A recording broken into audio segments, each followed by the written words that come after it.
الحمد لله والصلاة والسلام على رسول الله صلى الله عليه وسلم. نعم شيخ أسامة. قال الأمر الثاني ما قامت به هذه الجماعات أو بعضها من التعلق ببعض أهل السنة والجماعة لتحقيق هدف معين إنما يوصل إليه عن طريق هذا الشخص الذي تعلقوا به، وهو في الحقيقة بريء كل البراءة من هذا التعلق.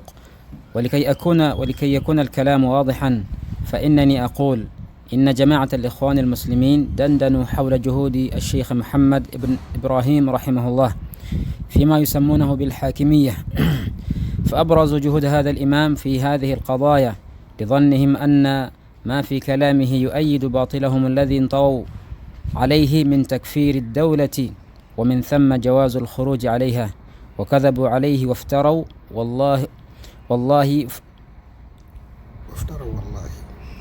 والله فموقفه من الدولة واضح لا غبار عليه. وقد تكلم رحمه الله بكلام حسن بديع في رسالة اسمها نصيحة مهمة في 3 قضايا، وذكر موقفه من ولاة الأمر وصرح بوجوب طاعتهم في غير معصية الله سبحانه وتعالى. نعم جزاك الله خيرا. الحمد لله والصلاة والسلام على رسول الله صلى الله عليه وسلم. تشاغينا ماسو ني كتابو أصول الدعوة السلفية وكا الشيخ عبد السلام ابن برجس ابن ناصر آل عبد الكريم رحمه الله تبارك وتعالى. الشيخ مدرس ودي يتلاقين سونجي سوكا دواتي يتوكنغانيزي كتابو كينو أصول الدعوة السلفية na olw'embeera gye yalaba eri mu society abantu okweyita kye batali. Atugamba ensonga ey'okubiri rahimahullahu tabarak wa ta'ala ma qamat bihi hadhihi aljamaat au ba'dha, ebibinja bino embeera gye byayimirirako ebimu ku byo oba n'ebisinga obungi من التعلق ببعض أهل السنة والجماعة nga beekwata kubamanyi abali ku sunna, amanyi abasalafu ng'abasheekha abanene. Ayinza okwogera ekigambo mu darusu eno ng'alina kyabadde ayanukula kyategeeza, kati ye asobola kikwata okusobola oyisaawo ki ensonga ye. Waliwo omu kubo gwe nawuliddeko emabegakaawo ng'alina ebigo byekwatako ebya Sheekh Saleh Al-Fawzan mujimu ku misomo gye. Sheekh ayina ekigambo kyayogera mathalan intisabu ila salafiya, okweyita omusalafu, ng'abadde alina omusomo gw'asomesaamu n'abaako ennyanukula gy'akoze ki, naye ng'ennyanukula alina emisomo mirala alina ennyanukula gy'akola ki. Kale asobola okufunayo ka vidiyo mu musomo ogumu neyekwatako naga nti bagamba nti Sheekh Fawzan musomesa waabwe kati yagamba n'asinzira okwo n'ayimirizawo kyayagala, naye ng'akutte ebimu ku bigambo by'abamanyi abaki abasalafu. Oba tekimugaana kukwata kigambo ky'omu ku ba sahaba mathalan naga mumusinga Abdullah bin Mas'ud mathalan kambo ekyokulabirako ku athari entuufu ku Abdullah bin Mas'ud yajja ku nabbi nga hadithi nesi kituufu ng'abamanyi ba hadithi bwe balaga. Era Imam Ibn al-Qayyim rahimahullah yagamba omuntu akiteeka ku nabbi nti hadithi ya nabbi yo yatalina wadde irimu entono ku bikwata ku hadithi, wadde bo bakireeta nnyo ne babuukira waggulu ne bagamba nabbi yagamba ma ra'ahu almuslimuna hasana fahuwa inda Allahi hasan. Abasiraamu kibalabye nga kirungi ne maaso ga Allah kibeera kirungi. Kati nkwaga abasiraamu era ne bawa ekyokulabirako amawuledi tulabamu obulungi, mulimu okuliisa nabbi, mulimu okusaalira ku nabbi. Kati bwe kibanga abantu balabyemu obulungi ne maaso ga Allah kibaki nga beesembesaani hadithi eyo athari ya Abdullah bin Mas'ud. Si kituufu nti nabbi yabyogera, naye kituufu nti ebigambo bya Abdullah bin Mas'ud yabikola ki mu musnad gwa Imam Ahmed n'ebitabo ebirala. Abanna hadithi abeekenneenye obulungi baalaga nti bigambo bituufu kwani ku Abdullah bin Mas'ud. Naye ebigambo ebyo Abdullah bin Mas'ud alina kye yali ategeeza, era bw'oddayo waggulu n'obitunuulira Abdullah bin Mas'ud yali ayogera ku bulungi bwa nabbi mu bufunze bwa hadithi, n'alaga nti eno umma Allah yagirondera nabbi bwe yatunula mu mutima gwe gusinga n'amulondera n'abantu abasinga obulungi nga be basahaba n'alaga obulungi bw'abasahaba Abdullah bin Mas'ud awo wennyini n'agamba ma ra'ahu almuslimuna hasan, abasiraamu kye balabye nga kirungi, ng'ategeeza abasiraamu ki, nga tategeeza abasiraamu basinkitanka bagenda kuteekawo bukiiko hadiisi etegeereka bulungi, naye oli tekimugaana kukwata hadiisi ng'eyo n'agamba aha Abdullah bin Mas'ud gw'omusinga okumanya oba kitegeerekeka, n'agikwata mu lyazaamaanya n'akiteeka ku Abdullah bin Mas'ud. Naye Abdullah bin Mas'ud asobola okukkiriza okuzuula mu ddiini obukambu bwe yali alina ne bwe yasanga bali abali mu muzikiti sabbihu mi'a, obukambu obwe yakola ayinza okuta abantu bati bakole bida, tekisoboka. N'ebigambo babireeta ne babiteeka olusi ku mumanyi nga baagala okubaako kye bakola ki. Naam, olusi biyinza okuba bituufu yabyogera, oba olusi alina okuba teyabyogera nga tebalina gundi ya ddiini ng'asobola okuteekawo kyonna asobole okuyisaawo kyakola ki kyayagala. Naam, sembeza ekigambo kino kwebyo abantu bye bawangaaliramu bye bamanyi bye bayinza okutegeera amangu. Ye hadithi nabbi saa sallama yagamba nti antum shuhadaullah fil ard, yali akyogera ku musajja eyafa ne bamuyisaawo ne bamwogerako ebirungi n'omulala ne bamwogera bakola ki. Kaakati singa munnabbi omunene afa ne bakuŋŋaanidde bagenda okweraba nga bali mu bikumi, buli akutta akazindaalo n'amutendereza, buli akutta akazindaalo n'amutendereza. Naam, kaakati oli najja n'agamba, nabbi yagamba antum shuhadaullah fil ard, mwe bajulizi ba Allah kuki kuno ku nsi. Njagala okutegeera ekigambo kino okifaananyi n'ekya Ibn Mas'ud radiyallahu anhu kyagamba. Kaakati haqiqatan nabbi bwe yali agamba nti antum shuhadaullah fil ard, yali ategeeza abo bateekeddwa omuwaana afa mu bashiya, bateekeddwa okukwata obuzindaalo bamuwaana abashiya, afa mu batamiivu, musajja abadde wano tayomba yenywera akengeke nagira bwati, bateekeddwa okukola ki okumuwaana. Ne paapa bw'ava e Vatican ensi yonna egwamu mbwe kiki ekiyongobero. Kakati tudde ku binja by'obusiraamu nti emitwe eminene mu bubuze gifa, abo ne bakuŋŋaana, buli mwogezi ava ayogera matabuta abaffe. Hadithi antum shuhadaullah fil ard yali etegeeza abo, tetubuusabuusa nti oyo omuzuuzi afiiridde ku mbeera emuteekako obusungu bwa Allah subhanahu wa ta'ala. Nekitegeeza nti antum shuhadaullah fil ard, nabbi yalina ekika ky'abantu kyali akola ki, kyeyali asongako, be baliwa abo abaali naye awo n'abo abali ku nkola yaabo abaali naye awo. Kitegeka bulungi. So si nti buli muntu abantu oba bali ku manhaji ya kuzikirira bwe bawaana munnaabwe nti antum shuhadaullah fil ard, la antum baani mu abali ku nkola enki entuufu. N'olwo Ibn Mas'ud kyagamba nti abantu kibalabye nga kirungi kiba kirungi eri Allah. Abantu bw'ogamba nti ffe bannabida bannamawulire kyetulabye nti kirungi eri Allah subhanahu wa ta'ala, anti nabbi yagambye abantu, ekitegeeza n'abasamize kyebalabye nti kirungi eri ani? N'abakatoliki bo si bantu, bo si bantu. N'olwekyo tuddayo ku makulu amatuufu era agalikkiriza nti abo abalimu obulungi, abalina endaba eweebwa ekitiibwa eri Allah subhanahu wa ta'ala, kyebalabye nga kirungi kiba kirungi eri ani? Eri Allah subhanahu wa ta'ala. Naam, mashallah, jazakallah khairan. Waliwo ne mu kwongerako ya hadithi ya bajagala nnyo okugisembesa abazuula mu ddiini. Hadithi eri mu Muslimu ya Jarir ibn Abdullah al-Bajali, man sanna fil islami sunnatan hasana. Era omunnamawuledi abeera okwo n'abuuka, abavubuka abe kibaka tebasoma. Kakati nabbi yagamba man sanna fil islami sunnatan hasana, muntu akola ki, aleeta sunna ennungi. Kakati wano kibi ki ekiriwo, tetuliisiza aba n'ebirala. Naye nga boddayo nabbi yali ategeeza ki, boddayo hadithi ekyafaayo kyayo. Abantu abaali bambi abanaku, nabbi bwe yatunula n'anakuwala, tebalina kyakulya, tebalina byakwambala, n'akubiriza okuba nti bakola ki, babasaddakira, basonda. Basahaba ne basirikiriramu, omu ku bo baliyo n'akwata n'aleeta nga yenna banne ne batandika bonna ne wajjula entuumu nga bbiri zonna ziri awo. nabbi n'asanyuka bagenda omulaba ekyenyi kyonna kikola ki n'asanyuka n'agamba man sanna fil islami sunnatan hasana. Ekyo kyali kikolebwa, waliwo bidaa yali ekolebwa yasanyusa nabbi awo kuwaayo nkola ki weeyogerera ebigambo ebyo sallallahu alayhi wasallam, kubanga nabbi tasobola kubanga bigambo ebikubagana.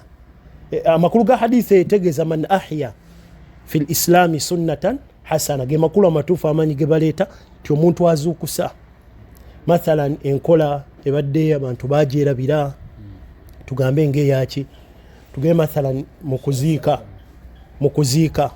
abantu mu kuziika kati e Uganda katemba mungi, omufune bamuteekaawo ne batandika okwogera kazi weegundi senga okomyawo enkola entuufu abantu n'obalaga nti bannaayo okuziika bwe kuba mayiti tugigize tugitwale, tewali byakuleeta gundi ayogere ne gundi ne bakikolerako.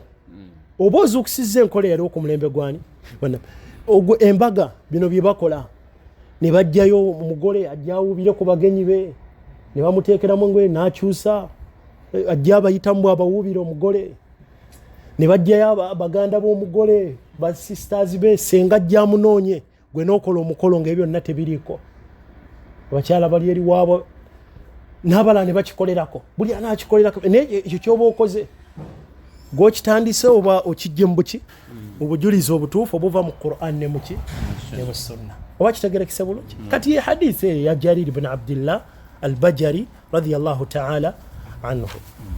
Kakati Sheikh wano kyagala tulaga mu nsonga eno nti ebibinja ebyo balina bye beekwatako olusi ku bamanyi, bayinza okyekwatako mu bukyamu oba omumanyi nga yakyogera naye ng'alina kyakola ki yategeeza, naye ayinza okugamba aha kati gwe singa Sheikh ibn Baz omanyi mulowooza muli bayirimu nnyo anakuleetera wano kati nga Sheikh kyagenda tulaga agenda tuleetera Sheikh Muhammad ibn Ibrahim ali Sheikh rahimahullah yali mufti nga Sheikh ibn Baz tannajja. Imaamu amanyiddwa Sheikh Muhammad ibn Ibrahim y'omu ku bamanyi abalungi abasalafu, ebitabo bye byannyonnyola ebirungi obisanga n'olaba okunnyonnyola okulungi, alina sharuhu ennungi eya masaili al-jahiliya ennyonnyola bulungi nga n'ebitabo ebirala ebirungi, amanyiddwa bulungi bwe Sheikh Muhammad bin Ibrahim rahimahullahu tabaraka wa ta'ala. Butereevu ye musomesa omukulu owa Sheikh Abdul Aziz ibn Baz. Naye ba ikhwani al-muslimina y'omu ku gwe beesembesa okuyimirizaawo ekintu kyabwe kye batandika okukola ki okutambuza mu umma y'obusiraamu nga kitandikibwawo Hasani al-Banna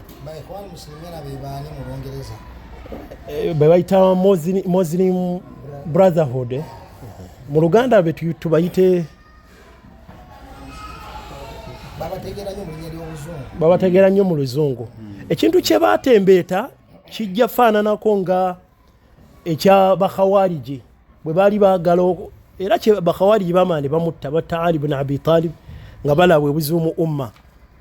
Omusajja waabwe oyo eyamutta ssebo ng'asoma na Qur'ani ngatta Ali ibn Abi Talib gwe tumanyi n'obulungi bwe, Abdurrahmani ibn Muljim oyo yamuttambu asoma na Qur'ani asoma ayigamba wa minan nas man yashri nafsahu ibtighaa mardatillah. Omuntu nabbi yagenda ofanga alaze nti oyo wamujjana ye atamanyi budde obwe yatta omuntu oyo ng'ate alaba mbu olwo akolera ki akolera jjana asoma na Qur'ani aleeta aya.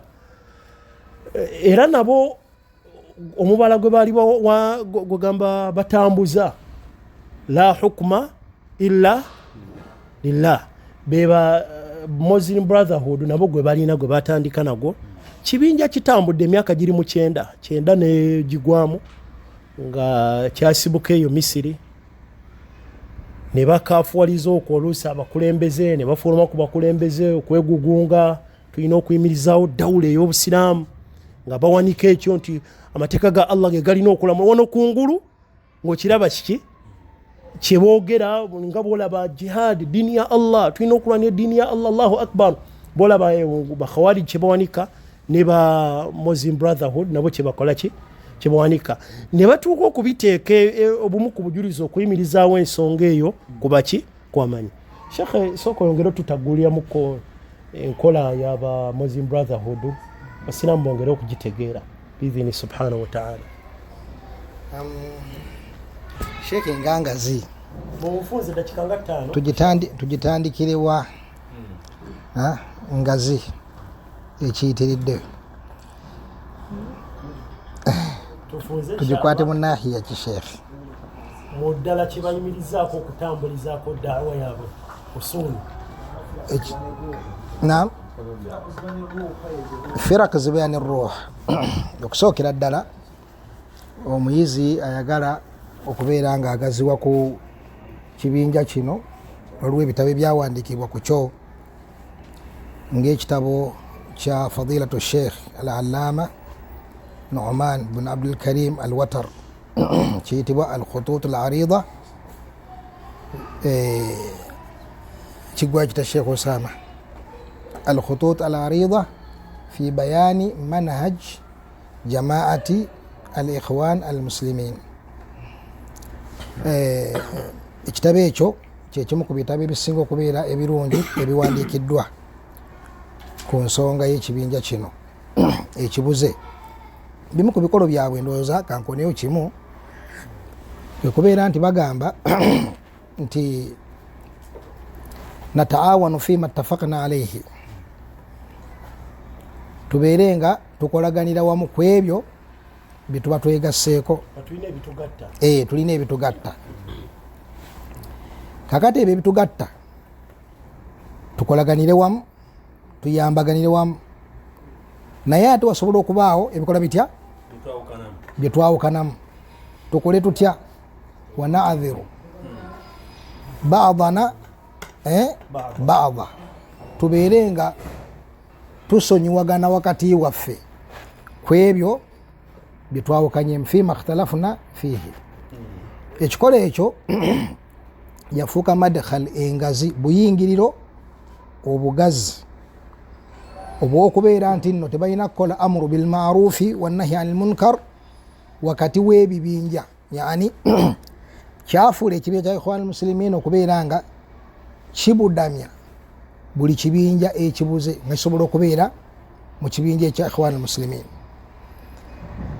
Bawulakyo babagamba nti mu bibinja ebiri ku mulembe guno kyekibinja kisinga okubeera ekyaki ekyobulabe. Lwaki? Kibudamya buli kika kya kibinja, hatta n'abashiya bal hatta n'abanaswara obasiŋŋaana nga balina obukulembeze mu kibinja ekyo ekya ikhwan muslimin. Osiŋŋaana abanaswara b'emisiri nga balina obukulembeze mu kibinja ekyo. Ekigambo kyagala kulamuza ki? Kyagala kulamuza sharia. Barrafida n'obasiŋŋaana nga balina obudamu mu kibinja ekyo. Bakhawarij mwebali omwo, bashaira mwebali omwo. Kiddukiro kyabwe. Lwaki? Tekirina gwe kinyiiza. Daawa entuufu eteekeddwa okuba nga enyiiza. Daawa entuufu eteekeddwa okuba nga ekola etya? Terina kubeera nga esanyusa busanyusa bantu, wabula enyiiza. Enjawulo enyiiza etya? Buli wenywezaawo eddiini entuufu eba erina hawa gyetomereganye nayo. Bwenywezaawo tawhidi eba enakuwaza abasamize, eba enakuwaza bakuburiya, basufiya, bagulaabo, eba enakuwaza barrafida. Lwaki? Kubanga bashiriku, tebali ku busiraamu. Bwenywezaawo okugobera omubaka sallallahu alaihi wasallam eba enakuwaza bannabida. Bwevumirira gulu okusukka ensalo eba enakuwaza bakhawariji. Kitegereka? Bweremerako okugoberera dalili naki eba enakuwaza baqilaniyin, ba mustashriqin, abo abalina agabinja agaki ba think tank. Tukozese ku bwongo naffe, tuleke kubanga abataasoma, leka kweyisanga ataasoma neefaanako bwe bityo. Kakati ekibinja ekyo mu manhaji yakyo tekirina gwe kinyiiza. Lwaki? Kubanga ezo kawaidi zonna zakiteekawo olwa hirusi yakyo okutuuka ku ki? Okutuuka ku ntebe waggulu. Kubanga hiya jamaa siyasiya talbas libaasa da'wa, nenga haqiqatan baagala kiki? Baagala bukulembeze. Kakati bakimanyi nti nno abalina obbalonda balina enzikiriza ez'enjawulo, kyava baleeta ebintu ebifaanaganako bwe bityo eri ku ne baga twagala kulamuza sharia. ayina bateeka ebifaanako bwe bityo. Kakati tobasinziramu novumirira abashiya, tobasinziramu novumirira abaki, era ogenda okakkana agabinja agagenda okukyalira ku paapa nga bebbo, agabinja agenda okukyala ewa Khomeini nga bebbo, agabinja nga bebbo, ate nga ne bakawaariji bakaŋŋaŋa nabo bakola batya, basinziira omwo. N'olwekyo ekyo ekimu ku ebyo Sheikh ansoddeko ensonga kyekinzijidde ku speed mu ebyo ebiri ku kibinja ekyo ekya Ikhwan al-Muslimin mu bulabu obungi bwe kirina. Naam Sheikh. Naam, barakallahu fika, jazakallahu khairan. Kakati Sheikh atugamba ensonga eno ey'okubiri yamuwandiisa ekitabo kino rahimahullah, ma qamat bihi hadhihi aljamaat au ba'daha min at-ta'alluq bi ba'd ahli as-sunnah wal jamaa litahqiqi hadafin muayyan. Okuba nti beekwata kubamu ku bamanyi aba ahli sunna wal jamaa, bamanyi abeesigwa nga balina ensonga yaabwe gye baagala okuyimirizaawo. Innama yusalu ilayhi an tariqi hadha ash-shakhs alladhi ta'allaqu bihi, nga bagenda gituukako nga bayise mu kkubo lya sheekh ono gwe bakoze eki, gwe beesibyeko, ne bagamba ne sheekh gundi yagamba bw'ati, kakati mmwe mumusinga. Wa huwa fi lhaqiqa bari kulla albaraa min hadha at-ta'alluq, nga sheekh oyo ali wala okubeerera ddala ewala ku nsonga gye bamuteekako, kye bamukasuukirira, kye bayimirizaawo nti sheekh gundi ne bw'ati, nga kiri wala, nga bwe gambye nti Abdullah bin Mas'ud ebigambo bye mathalan kiri wala neko ebyo bye bayinza okwogera nga bayimirizaawo ki bida, okuba nti Abdullah bin Mas'ud kye yali ategeeza. Sheekh ekyokulabirako kyatuwadde nabbi kye yagamba antum shuhadaullah fil ard, kiri wala n'oli kyayinza okujuliza ku muntu omwonoonyi ng'abantu bonna bakubyeko, abadde muyimbi mutamiivu nga bonna baweddeyo bakubyekaawo, naga omusajja oyo abantu bonna oba mathalan gamba munabbidaa ayonoonye ne babeera bangi abazze ku maziika ge, oyo muntu neyeesembesa ekyo, ng'okwesembesa kuli wala ku mbeera efaananako bwetyo. Walkay yakuna alkalaamu waadihan, ebigambo okubanga byongera oviirayo ddala, sheekh n'akuwa ekyokulabirako ku jama eno yaba Ikhwani al-Muslimin beesembesa nnyo Sheikh Muhammad bin Ibrahim rahimahullahu tabaraka wa ta'ala, agamba fa innani aqul inna jamaata al-Ikhwani al-Muslimin dandanu hawla juhudi al-Sheikh Muhammad bin Ibrahim. Noza gitujja otandikirako biidhini subhanahu wa ta'ala ensonga eno ya Sheikh Muhammad bin Ibrahim rahimahullahu tabaraka wa ta'ala olw'okukulu bwayo n'ogitaggula obulungi. Wa barakallahu fikum wa jazakumullahu khairan waffaqakumullahu tabaraka wa ta'ala lima yuhibbuhu wa yarda. Hayyakallah. Hayyakumullah. Obudakiika buno bulinganga butaano. Naam. Sheikh Hassan Kirima aliwa ojowe ku bantu salaamu. Hassan. Aha.